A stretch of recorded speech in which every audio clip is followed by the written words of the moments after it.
A nicotina, a morfina e a cafeína tiveram um grande papel na história, principalmente da China. A papoula é originária do Mediterrâneo Oriental. Acredita-se que as propriedades do ópio já eram conhecidas por diversos povos da antiguidade, inclusive a China. O ópio continuou sendo usado como erva medicinal por mais centenas de anos, até que na Europa e Estados Unidos ele começou a assumir outros papéis, como o uso em bebidas alcoólicas, vindo a ser proibido somente no século XX. Na China, o ópio foi utilizado para o fumo somente no século XVII, porque o imperador chinês Ming proibiu o uso do tabaco. No século XVII, o fumo do ópio já estava espalhado por toda a China. Devido a esse fato, em 1729, cria-se um decreto imperial impedindo a comercialização de ópio no país. Havia uma grande demanda de exportações de chá que era cultivado na China pelos ocidentais. O chá continha cafeína que é viciativa. Os ingleses começaram a importar ilegalmente o ópio para a China em troca de seu chá. Em 1839, o governo chinês destrói um grande armazenamento de ópio inglês, causando a Primeira Guerra do Ópio, que teve vitória inglesa, fazendo com que a China pagasse reparações, abrisse os portos e cedesse a cidade de Hong Kong. 20 anos mais tarde, houve mais uma guerra do ópio, e a China perdeu novamente, fazendo com que ela permitisse o comércio de ópio no país, acabando com o isolamento chinês. A morfina representa 10% do extrato do ópio. Ela foi isolada pela primeira vez em 1803. A morfina é um narcótico que entorpece os sentidos e induz ao sono.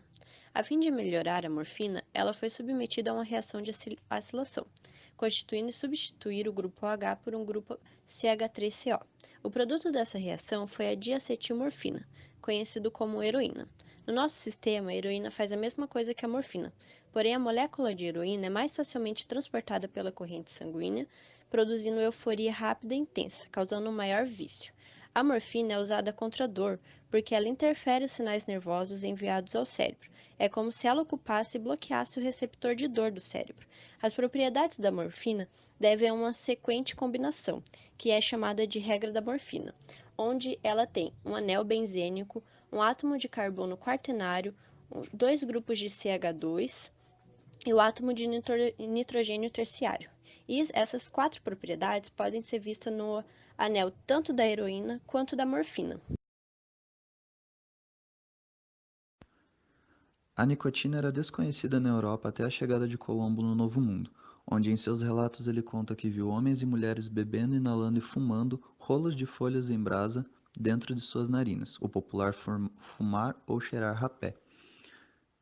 Fala-se muito que o tabaco foi um dos grandes contribuintes da escravidão nas Américas, pois com a alta demanda existente na Europa, colocou-se a cargo das colônias a produção e exportação do tabaco, que por si demandava grande mão de obra.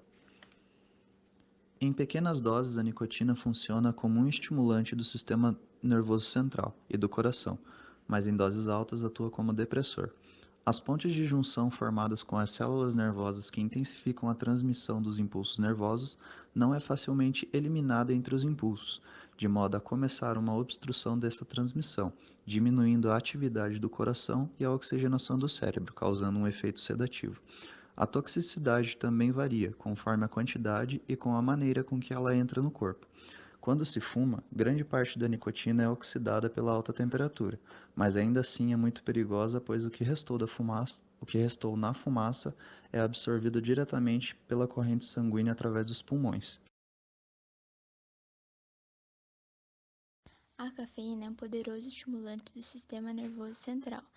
É uma das drogas mais estudadas do mundo. A cafeína bloqueia o efeito da adenosina. A adenosina é uma molécula que diminui a taxa de descargas nervosas, assim induzindo ao sono. A cafeína nos faz sentir alguns sintomas, como por exemplo, agitação e aceleração do ritmo cardíaco.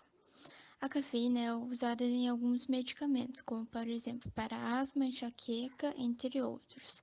Muitos estudos procuram os aspectos negativos da cafeína, como por exemplo, ela pode causar doenças cardíacas, osteoporose, úlcera, doenças do fígado, entre outros, mas nada foi comprovado ainda. Já sabemos que a cafeína é tóxica. Ingerido 10 gramas via oral por um adulto pode ser fatal, mas uma xícara de café tem em média de 80 a 180 miligramas de cafeína, por isso é praticamente impossível a intoxicação.